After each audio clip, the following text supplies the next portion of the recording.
What is going on YouTube? It is your boy Sir Jorge Great, bringing you week 11 of the NC. Oh, I'm sorry. Hold up. Week 11's team builder of the NCP.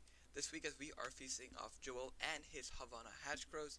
Now, for those who don't know, Joel is actually the co-owner in a sense of the SSBL, and so he took over a team mid-season. He's sort of been using it. That's pretty much all I can say. The team I'm about to show you is not fully nicknamed. I just realized that upon getting in here. But yeah, so currently Joel is, I believe, 5-5, picking up 4-1. So you can tell how well he's doing there. But your San Ant Eggys are actually, I don't know what our record is right now. I am recording this before week 10, before I play Zombie, which will actually come out after this, before this video comes out. So to Merc. But anyways, let's go over Joel's team, what he has, what we're bringing, and why we are bringing it. So he has the Needle King, the Sirena, the Mesprit, the Mismagius, the Electrode, the Steelix, the Poliwrath, the Darmanitan, the Miltank, the Archeops, and the Frogadier. So when looking at his team, obviously I think Darmanitan and Needle King are just absolute monsters in tier 3 and below. Darmanitan be able to, they both have Sheer Force, access to Sheer Force. Darmanitan either can be Scarfed this weekend, just absolutely wrecks my team, and I really have to play around that. Otherwise, I just lose the game. But besides that, I really gotta play smart this week, and hopefully I can get the W. Hopefully Joel chokes Astoria face, and yeah. And then he has Cyrano, which is a good rapid spinner. He has Mesprit, which is a good rock setter, can yawn, and on top of other things can pivot around with U-turn.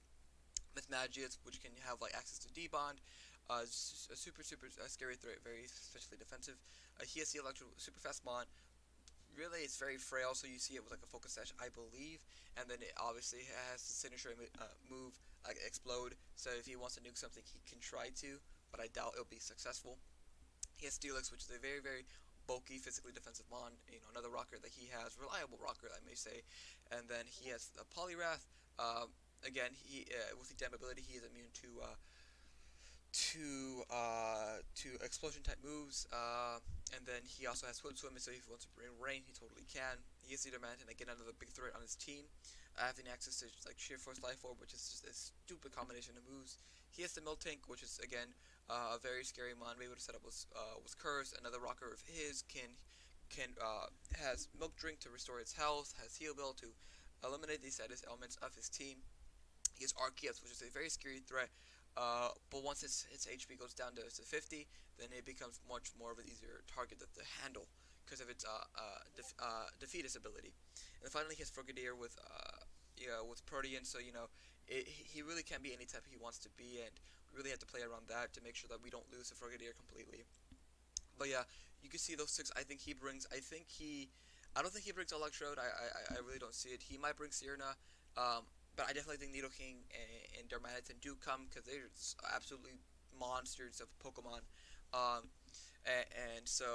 then I could see him bringing Mesmagius or Sirena over maybe Frogadier and Archeops, but I think the four to the right are absolute must brings.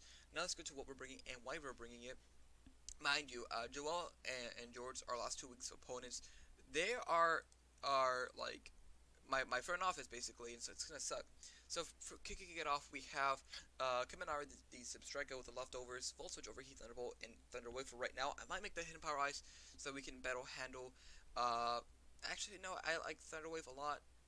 No, I'm gonna bring Hidden Power Ice. I'm gonna do this live, guys. I think this might bite me in the ass later on, but I don't care. So we have Hidden Power Ice over Thunderwave. We're bringing enough speed to outspeed Archeops. There's no point in trying to outspeed a modest Electrode. It's not worth it in my opinion.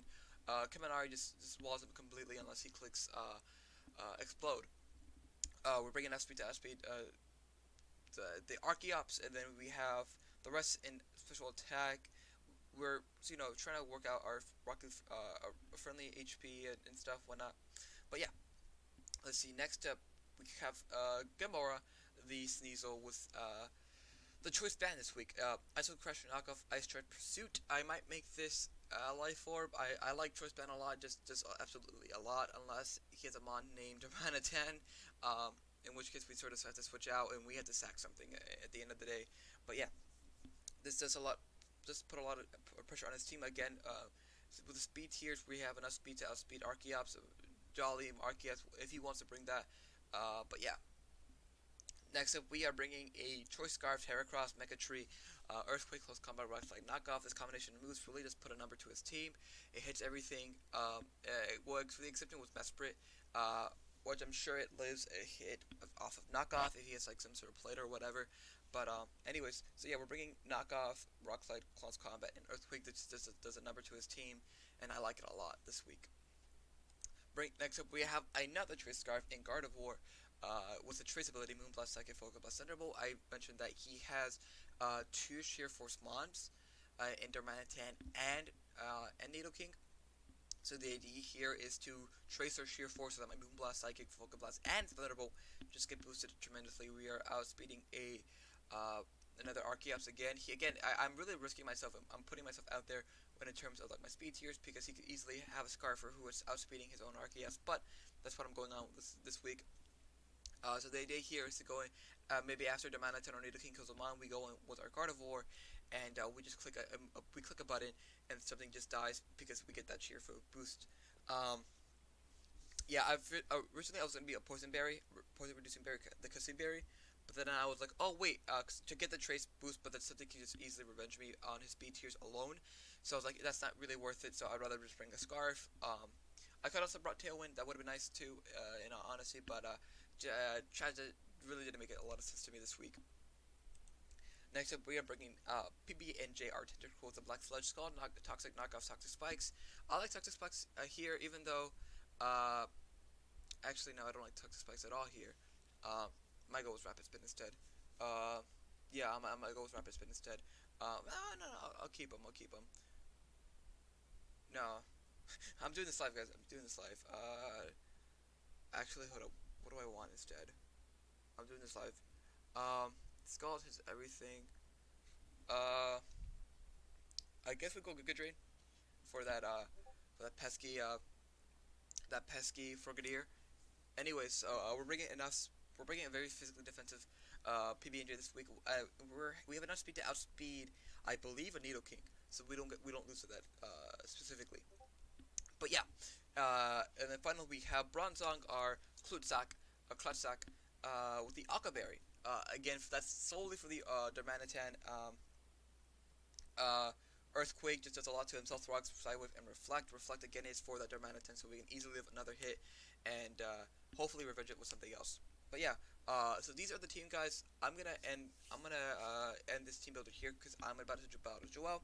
If you guys did enjoy this team, make sure you hit that like button down below. Subscribe if you are new around here, and I'll catch you guys on the next battle.